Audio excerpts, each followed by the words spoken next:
The frosted flatwoods salamander Ambystoma cingulatum * is a small, slender amphibian native to the southeastern United States, primarily found in parts of Florida, Georgia, and South Carolina. This species, belonging to the family Ambystomatidae, is known for its distinctive appearance, a black or dark brown body adorned with a frosted pattern of light gray or white speckles.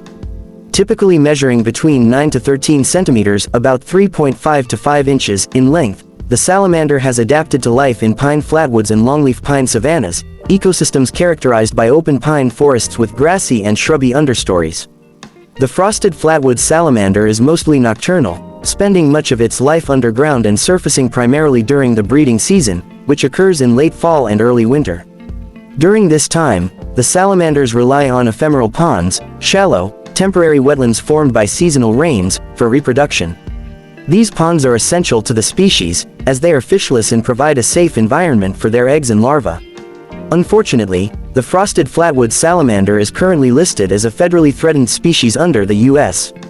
Endangered Species Act. Its survival is jeopardized by habitat loss due to urbanization, agriculture, and fire suppression, which disrupts the natural fire regimes crucial for maintaining its habitat.